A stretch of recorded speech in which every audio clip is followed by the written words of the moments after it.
Okay, excellent. All right. Good evening, everybody. I'm so glad you're here with us tonight. I recognize a lot of the faces here today, and I'm so excited to meet some of the new people here. I did want to start off by just sharing a little land acknowledgement to acknowledge the people here.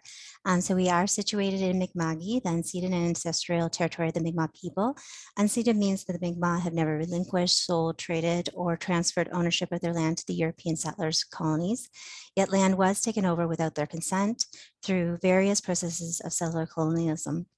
This territory is covered by the treaties of peace and friendship, which the Mi'kmaq MLC people first signed to the British Crown in 1726. These treaties did not involve the surrender of rights to the land and resources they have traditionally used and occupied. We are all treaty people. And I want to further acknowledge that Nova Scotia is the birthplace of Black culture and heritage in Canada. People of African descent have shared these lands for over 400 years, and over 50 strong and resourceful African Nova Scotian communities exist today.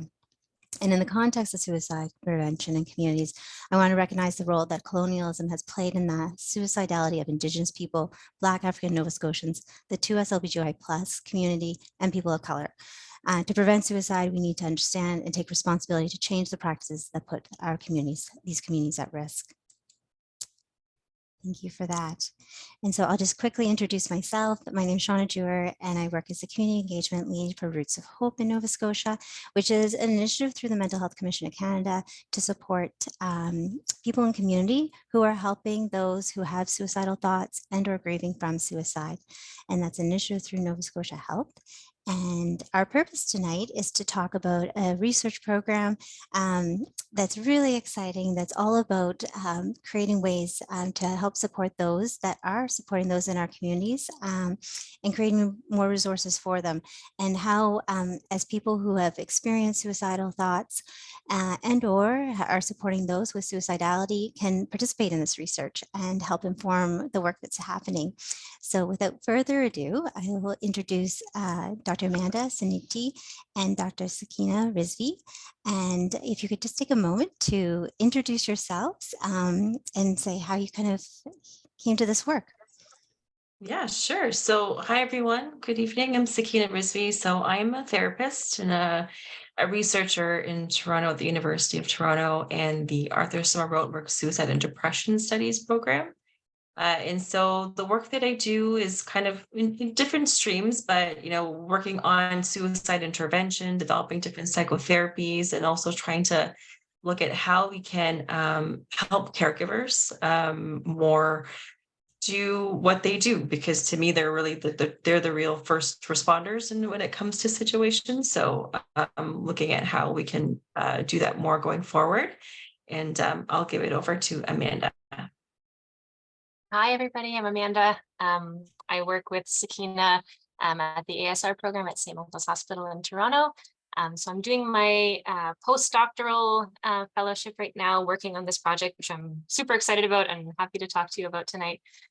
Really focused on building that community capacity among caregivers who are supporting a loved one at risk of suicide. And in terms of what brought me to this work, I've always had kind of a mental health interest, but that there's a kind of a personal note to it as well, in that I lost someone close to me to suicide as well. So I'm just really excited about this program. This is something that I wish would have existed years ago. So I'm just really happy to be a part of this work. Thank you for having me. Thank you. Okay, so the setup tonight, folks, is just we're going to have a conversation about the work that Sakina and Amanda are doing, get more familiar with it. They're looking for people to participate in their research, and sometimes that can seem really overwhelming and unclear what that means. When I heard about their research and having talked to many of you here, knowing how important it is to have these resources in place and knowing how much you could help inform this work and to bring your insights from your experiences, I thought, it would be just wonderful to hear from the researchers themselves what this is all about.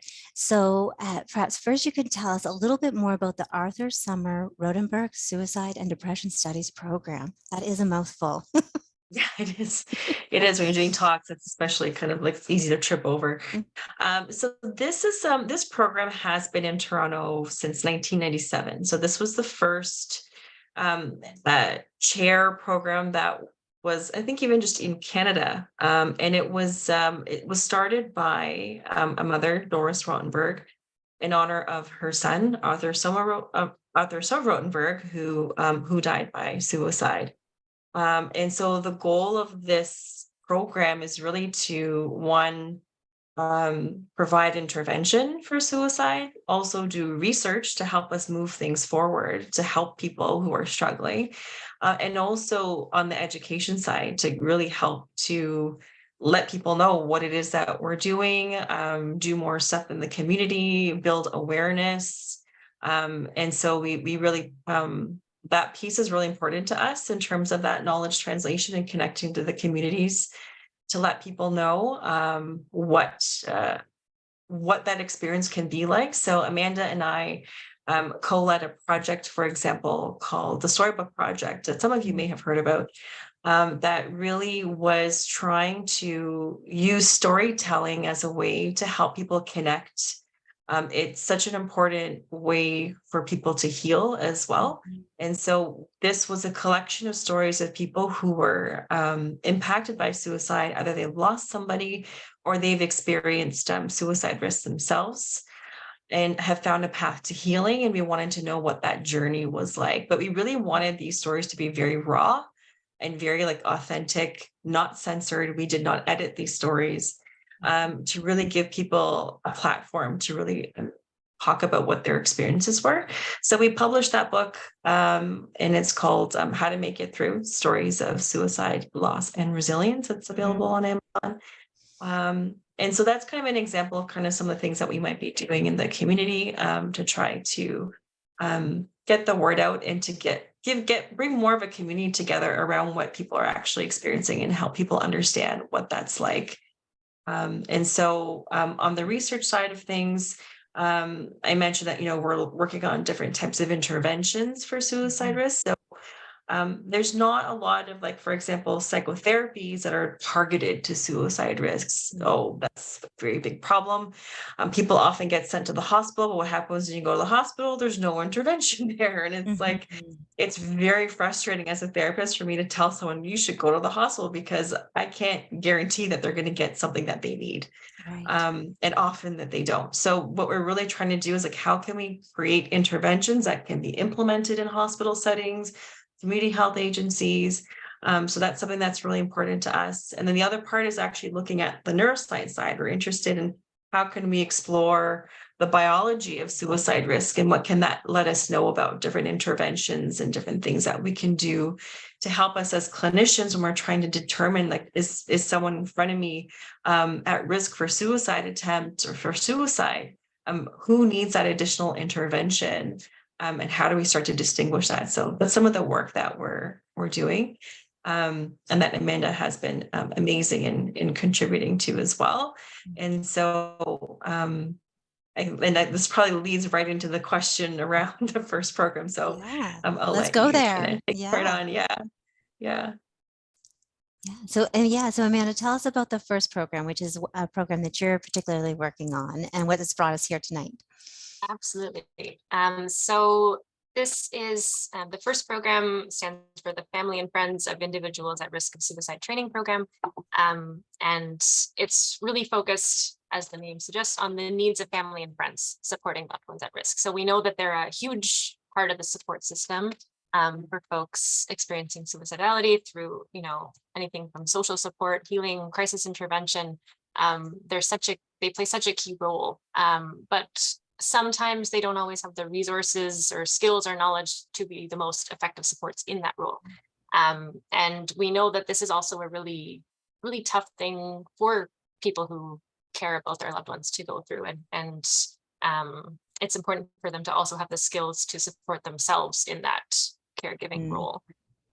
So we know that there are existing suicide prevention training programs kind of for the general public, but the data suggests that they don't really meet the specific needs of family and friends. So at the ASR program, we have a community advisory committee CAC, and it's made up of folks with lived experience of suicide risk, and we're partnering with them on this project. So we're really looking to them to set our, research priorities, like what should we focus on for a project. And they overwhelmingly stated that this kind of training for family and friends is a big unmet need that would have a big impact on suicide prevention in the community level. So we're really taking our cues from them, and they're equal partners on this project, all the way from, how it's designed to how the data are interpreted and everything. They're equal partners all the way through. So that brings me to what the first program is.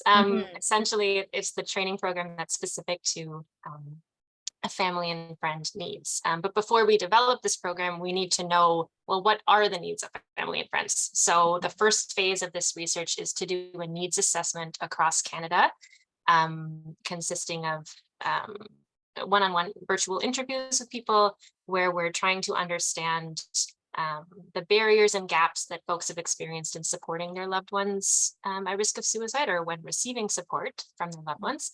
And then we'll be using that information to develop this training program. Yeah, that's amazing. Let's see. And we have a question from somebody who's here tonight with us. Are you aware of Dr. Taraki's work in Montreal? Yes. Yeah. Yeah. And how is it? How to ask? So, how is Dr. Taraki's work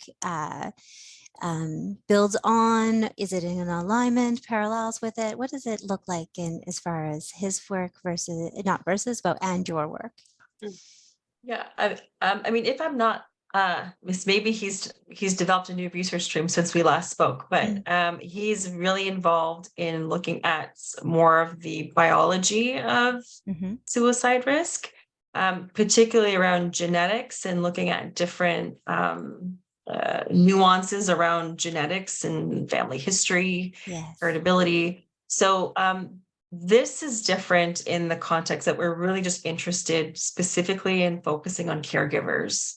And that caregiver experience is not given the prominence that it deserves. And so that's what we really are trying to focus on, really hearing from caregivers and being able to provide supports at that level, rather than just, relying on going to the hospital or going to see a therapist, because people are really talking to their families and friends about this stuff. Yeah. So it's a really important opportunity, also not just for the caregivers to support their loved ones, but also to learn how to support themselves, because this is not easy stuff for you, right? You're taking on a lot. Yeah. It's very, very emotionally intense, especially when you're so close to someone, of course, right?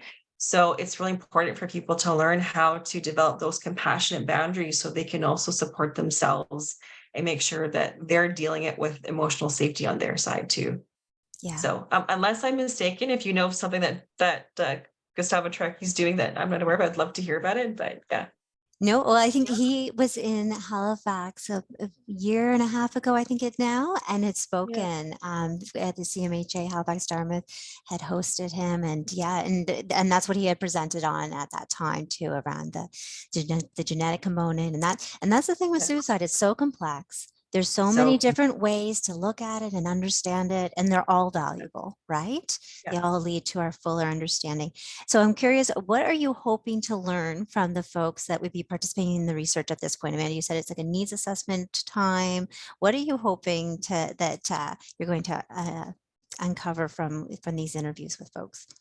Yeah, so a few things. I mean, first off, we're hoping to hear about people's experiences supporting their loved ones, maybe things that they're confident doing, things that maybe they're not confident doing, that they'd like additional, support or training on, as well as, their attitudes and knowledge about suicide, and helpful and unhelpful aspects of support experiences in the past. And those kind of insights that we get from these interviews will directly inform what the training program looks like. And as part of these interviews, we'll also be hoping to hear from people more directly about, what should this training program look like? We really want to hear from the community about this. So like anything from, should it be in person or virtual? How many sessions should it be? Who should be leading it? Should it be, somebody with lived experience? Should it be someone who's also a friend or family member or a clinician? Or, we just really want to get our cues from the community to make sure that this training program is as meaningful as it can be for folks who ultimately come to participate. Excellent. Yeah. And I know through our conversations, you had also mentioned about how important it is to have a rural understanding as well, because the resources in our rural communities are not as robust as in the cities and that. So thinking when you talk about, who leads these workshops or programs, what does that look like, right? Having that rural perspective will be really important, not to assume that there's certain resources in a community that just aren't really there. Yeah. Absolutely. Yeah. And we can talk more about this as well later on. But one of the key priorities in this training program and the needs assessment that we're doing is making sure that we're hearing from a diverse range of voices from across Canada. So this is open nationally. We're hoping to hear from, folks from different provinces and territories, rural and urban, as you said. And we want to make sure also that it's very reflective of the needs of diverse communities, including folks who might have increased risk of suicide and those who've been maybe historically underrepresented in program development and suicide prevention research. So folks from the LGBTQ2S+ community, racialized communities, Black, Indigenous folks, we're really hoping to target our recruitment so that we make sure that we're getting perspectives from all of these communities, and it's that's informing the program that we ultimately develop. Yeah, that's amazing. Amazing. So you mentioned that it's going to be interviews. So for when people are participating in this research at this stage, it's not surveys, it's not big forms to fill out, but it's actual conversation with you, Amanda. It could be with me, or it could be with our lovely research coordinator, Yasmin. Yes. Okay. Excellent. And so what can people expect? How long of an interview is this? And what type of questions would you be asking? Yeah, great question. So basically, in terms of somebody's involvement in the study, it starts with a really brief screening phone call where we just kind of chat, have a little bit of a conversation about the study, go over what it's about, answer any questions that people might have, and then just make sure that the person is eligible to participate in the study. And then the interview itself is an hour long, and it takes place over Zoom, so anywhere you are is fine. And the only other piece besides the interview would be a demographic form that we're also collecting online.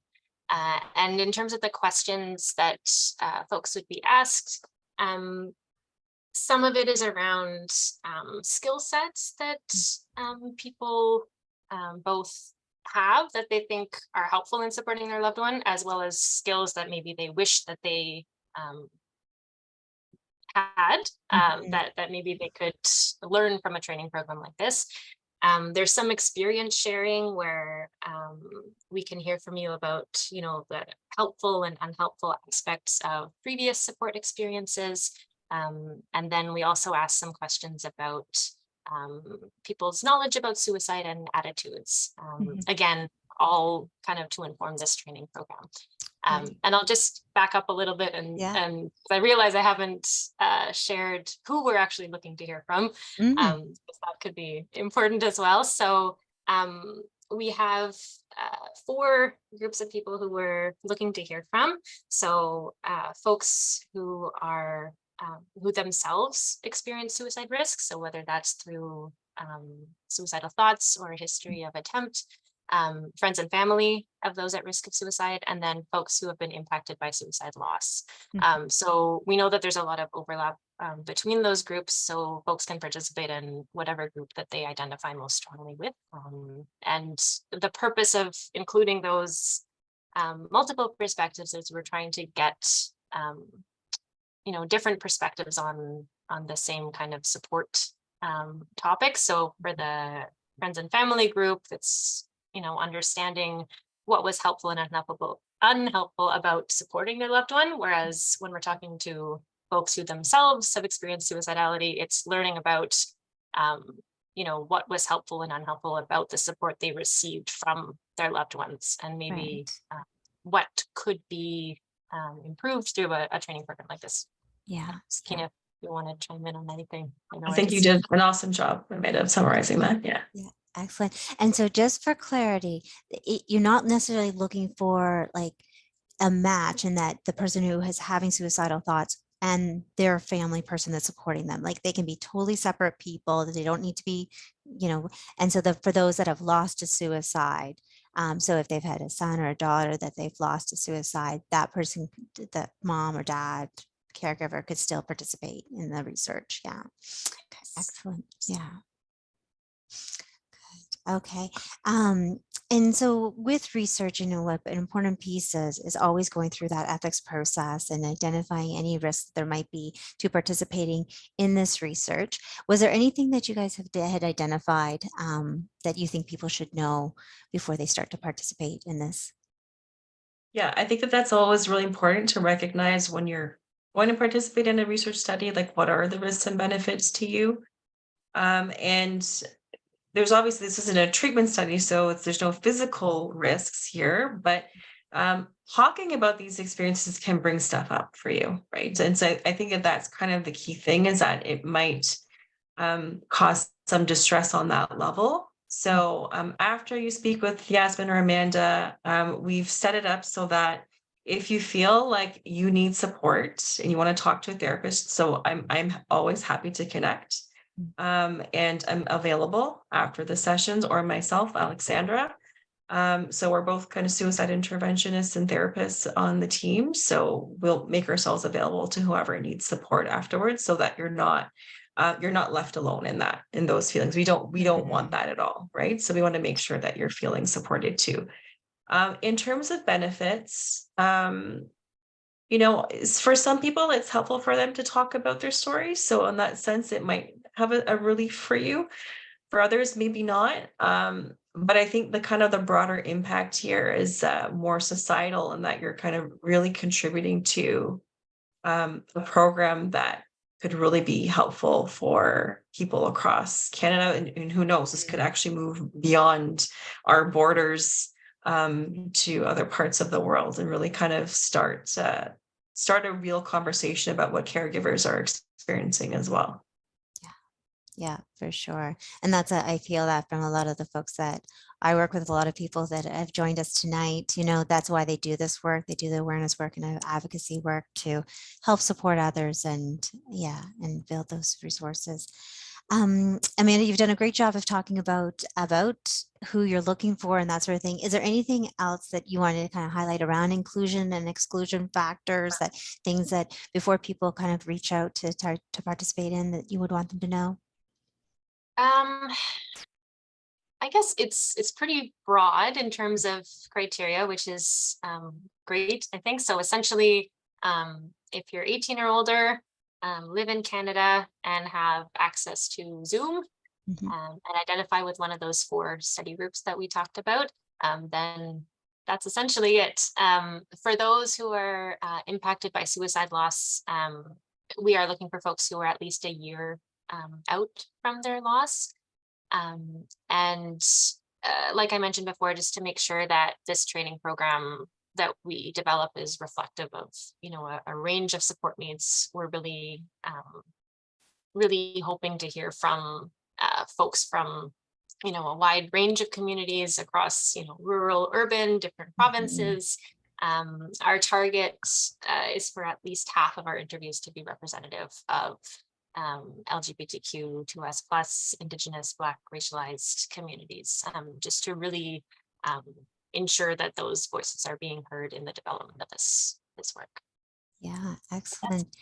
And someone here with us today is asking the question, which leans into what you're just saying here. So do you have a maximum for each of the respective groups? So thinking all of those 4 areas of participation, as well as all of the considerations around priority populations, marginalized groups, however you want to frame that kind of thing. Yeah. So, and we've had some conversations about this, is what that looks like. So I think 40 is the initial kind of idea, that there'll be 40 interviews, but yeah, what are your thoughts around getting that representation? Amanda, did you want to fill that Sure, one? I can Yeah. I can start.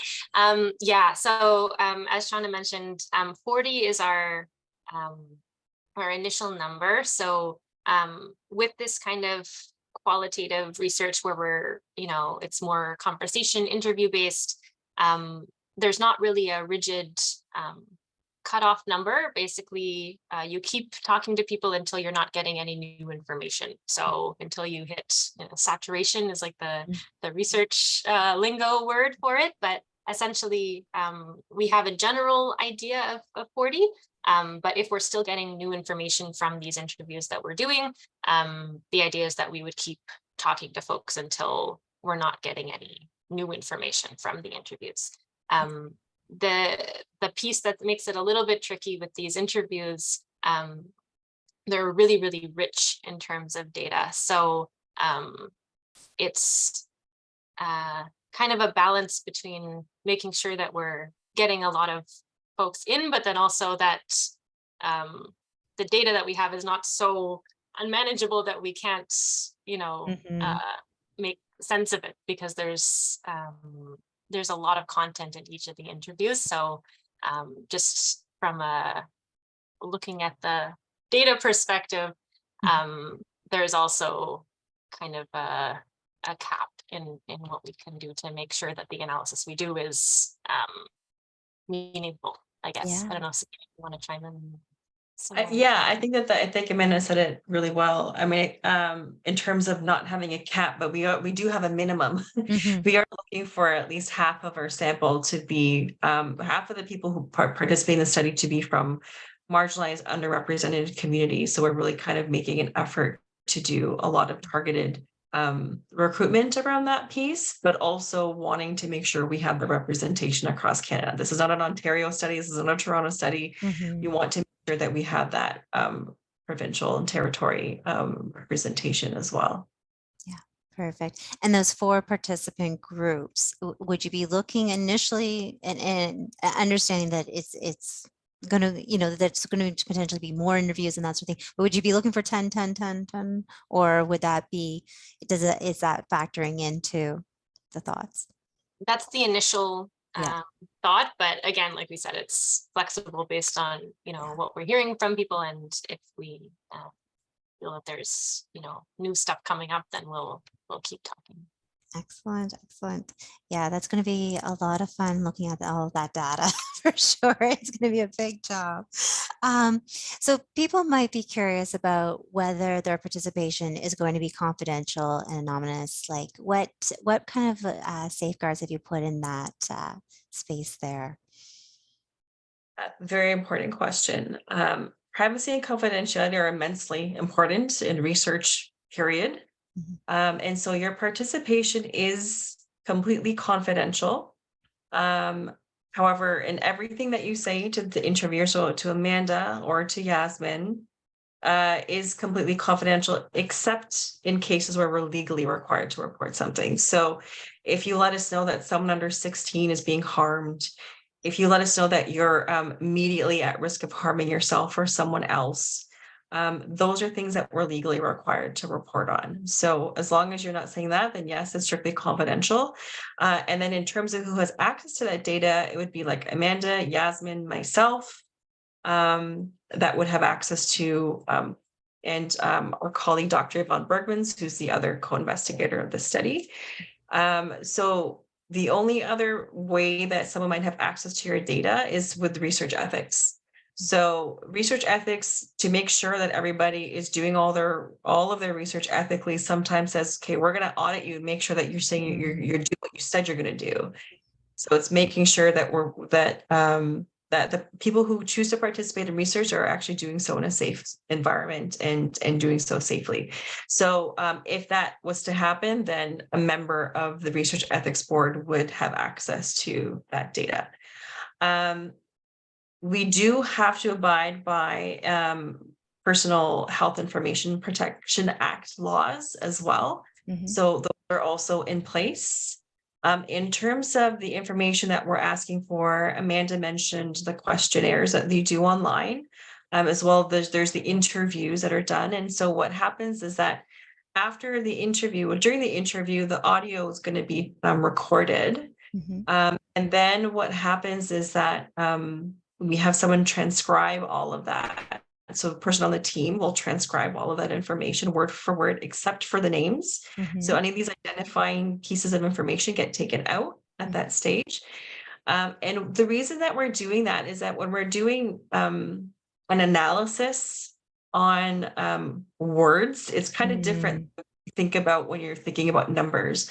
What we're doing is that we're trying to look for different themes and what are the things that are certain that are typically coming up in these interviews. Mhm. So that's why we keep the audio, but that's destroyed once that analysis is done. So it's not kept. Okay. And then in our broader kind of data set, what we would have is no names. You'd be identified by a unique study code that's not attached to your information. So we don't keep any of that, and then your names or nothing like that would ever show up in an interview or a report or anything like that.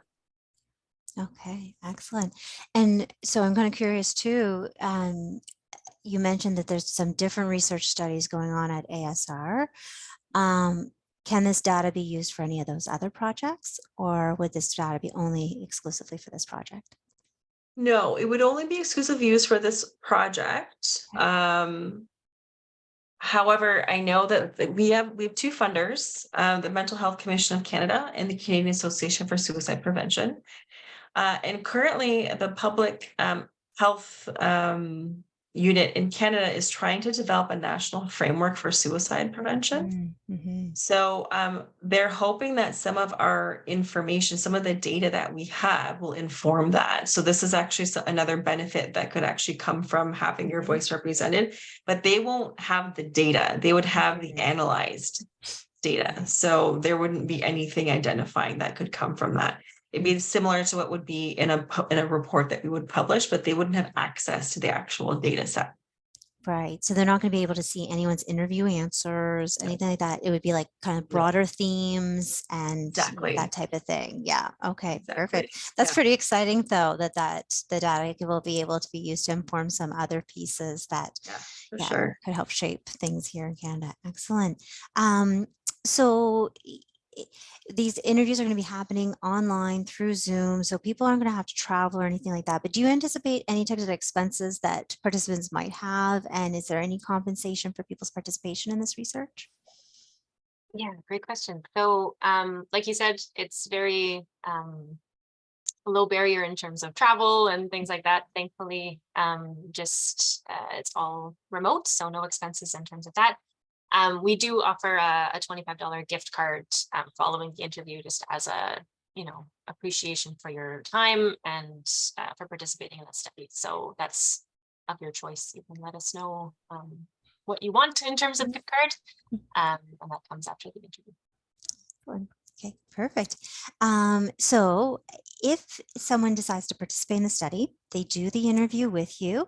They've shared, their thoughts and experiences, and they decide, you know what, I'm not comfortable with this anymore. Or maybe they share with another family member that they were participating in this, and that person gets really upset with them, and then they start having doubts about participating in this research.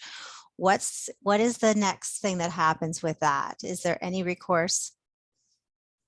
Yeah, for sure. I mean, you can withdraw from the study at any time. Even if you're in the middle of an interview, even if you're 5 minutes away from the end of the interview, if you say I'm done, you're done. That's it. No questions asked. We don't want you to ever feel like you have to participate. This is completely 100% voluntary, and there's zero consequence. So even if you start the interview, we'll still make sure you get that gift card, and there'll be zero consequences of that. So yeah, for sure, you can withdraw from the study at any time. Perfect. And then anything that had been shared just gets destroyed and written off the record? Or how does that work? If there's a specific request, that data is not used, then yeah, we would have to kind of deal with that. Okay. And Perfect. Perfect. And this question came up from somebody with us tonight as well. But what happens once the research is completed? And so, Amanda, you mentioned that this is the phase of the needs assessment piece. So at this phase, we're not going to see the program yet, right? Is that right? So what does it look like at the end of this phase, and how will that kind of be communicated back to folks? Yeah, that's a great question. I guess so. Our goal with all of this research, and even as Sakina mentioned at the start, with our goals of the ASR program, we're really all about making things as accessible as possible to the public. So I know sometimes people have a view of, research sort of stays in the journals or in the academic conferences and things. We're really not of that mindset. I think our goal is to have it be as accessible to people as possible. So once this phase 1 of the needs assessment is done, we will do kind of the more traditional academic channels of, publishing the results in an academic journal. We'll do, presentations at conferences and public events and things like that. But we also really want to make sure that this information is getting to the public as well. So this could be, anything from public events or something like this. We're happy to share findings in a forum like this as well. Doing things like making, infographics or more like a plain language summary of our findings. That's on our list of ideas as well. And I guess the main next step from this needs assessment would be using these findings to actually develop the first program. So as we talked about, that'll be done in collaboration with the community advisory committee that we're partnering with. So going back and forth to, look at the data and what do we learn from the needs assessments and what do people actually want to see in this program? What are the gaps and how can we fill them? And then we're going to be developing this program. So yeah, I think that's what I need to say on that. Excellent. Excellent. Yeah. And we would be happy to host another conversation when you're finished this first phase. That would be really exciting to get everyone back together again in here. And okay. And so we have a participant asking, do we get to see the research upon completion? So I guess that, so I think you've answered that piece there. So I'm wondering, like, what does the next phases look like? So this is the needs assessment phase. How many phases are they? Because I'm sure people are really curious too around, they want the final program. People have been, do we. So do we, yeah, very much what so. does this look like? What's the timeline? How many phases are we going to go through? Tell us. Yeah, well, there's 2 phases. So this would be that's the part where we get the information and people tell us, what do you want to be in this program? Then we go back to our community advisory committee, and with them, we'll start to actually develop the program and the content that will go into it. And then phase 2 will then be testing the content and doing different rounds with actually running the program, and then getting feedback and starting to tweak it based on the feedback that we're getting from there. Yeah. So this is kind of an unusual problem to have in research, but we're actually doing quite well with recruitment. People actually really want to participate in this. Usually, doing studies takes a really long time, but because there's been such a community interest in this project, we're hoping that this will actually be expedited sooner rather than later, and that within a year we'll be able to give you the final results of this, and then we'll have some framework for the content of what the intervention would be, and then we could start phase 2. Yeah. Excellent. It's really, really exciting. So we're about a year away from understanding what the needs assessment looks like, and then maybe another year, a little bit more developing. Yeah, I'm sure it'll depend a little bit on how similar people's answers were and what, I don't know. Yeah, it'll be interesting to see. Yeah. Good stuff. Okay, we have we have some time there. If anybody has any questions, if you want to type in the chat there, we can ask Amanda and Sakina some further questions. Got it. I'm sure one thing that people are going to be wondering is about how do they get involved and how do they connect with you? That's a great question. Yes. So a few different possibilities. We have information on our website. So that's asrlife.ca/research. That's lists all the studies that we have going on in our program, and the first program is there as well.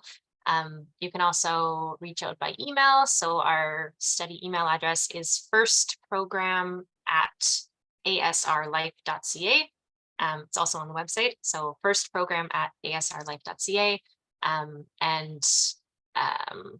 Yeah, we'll get in touch with you. Yasmin will connect with you about setting up a phone screen or something, or even just letting you know a little bit more about the study. We're happy to answer any questions. Perfect. And Also, feel free to get in touch with us personally. We can put Shauna, will there be an opportunity? Can we just email people our contact information too? yes, yeah. So so we have the chat set up so that all the messages are going to me directly. So I'm just yeah. putting I guess you have our email addresses, but yeah. So I'm putting it here. You can forward it. Excellent. Yeah. So you're comfortable with me sharing with all the participants here Yeah. those email addresses there. Perfect. Yeah. So one of the participants said, can you send the information to me and I'll distribute out to everybody. So we'll do that. Yeah. For sure. Excellent. Yeah. Excellent. Perfect. Is there any other things that you wanted to tell people about this research, or anything you want them to know before they leave us today? We really appreciate your time, even just taking the time to even just connect with us here, taking time out of your evening. Yeah, just thank you very much. Well, really appreciate all the work that you're doing. We had the opportunity to meet at the CAS conference, and it was just so lovely to meet you in person. I'm so glad we had this opportunity to kind of connect with you in this way. It's just really beautiful, and you guys just come to this space with such passion and sincerity and integrity in your work. And I just really hope that folks have felt how I feel and have been able to just experience a little bit of just your generosity. And I hope that people from Nova Scotia will feel comfortable reaching out and participating in this research. And I know we'll be paying close attention about it, and we'll be staying in touch. Really looking forward to hearing the results of the needs assessment phase, and hopefully we can help support the next phase as well in whatever ways feels right for folks. And so I'll share some of the comments here. We have one person that says, "This is amazing work. I really look forward to contributing. What an exciting program. Thank you so much for your time. Your study sounds so amazing, and thank you for sharing tonight." Oh, thank you so much. Thank you. Thank you. Thank you. Well, thank you everybody for joining us tonight and taking the time out. I know that many of us share the same passion around helping those that are having suicidal thoughts and helping support the people who are supporting the people too. Another person just wrote in, "Thank you so much for taking on this important work." Absolutely. It's an honor to kind of be with people on this journey and to be able to support that. So these interviews are very meaningful for us. So we really appreciate your participation, and even for you just being here tonight, even to learn about it is super cool. So thank you. Oh, I'm very excited. It's going to make a lot of difference for a lot of folks, and especially coming from that community perspective, where we want to try to help people as much as possible within our communities, and know that people aren't alone. I mean, our goal is really to be able to implement this as fast as we can. And when you think about typical research spans, it's very slow. Mm-hmm. But we don't have all the time in the world to figure this out. No. We need to work on this, and we need to work on it quickly. So, if we could get this out in 2 years, it'd be like lightning speed in research time.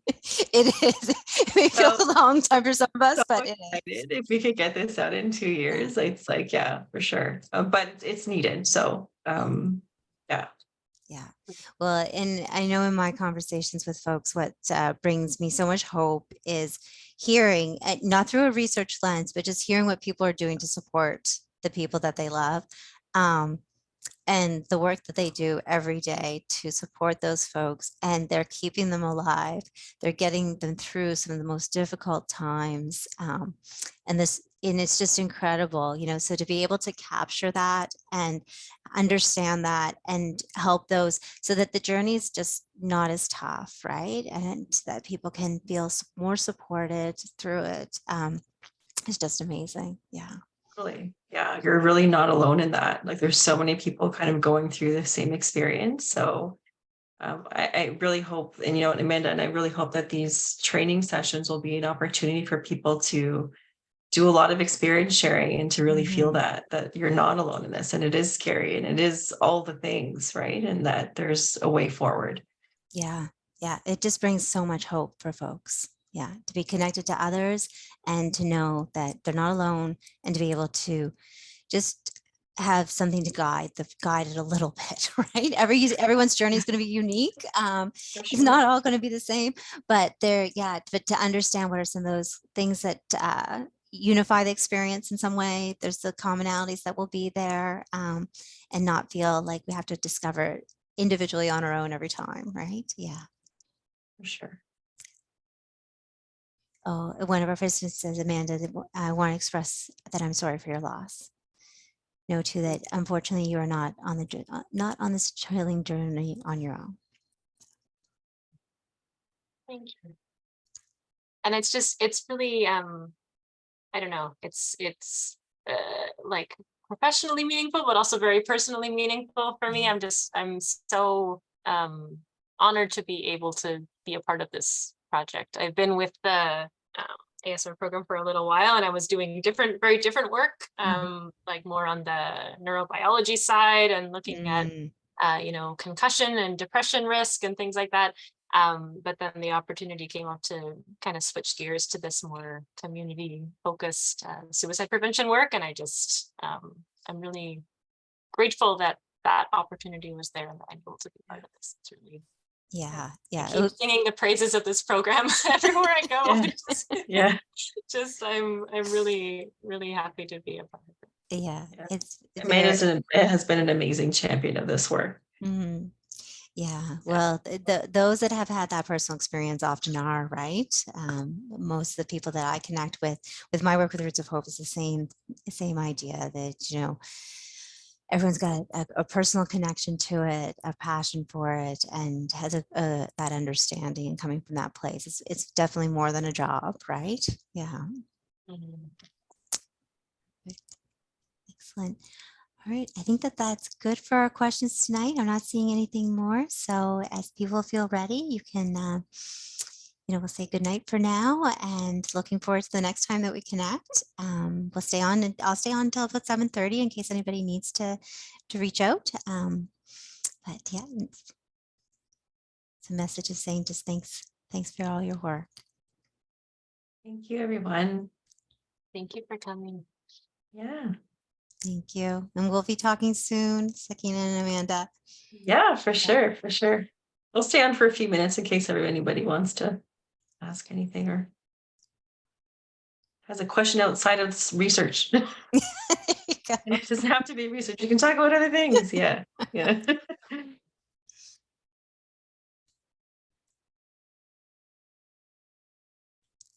I'm gonna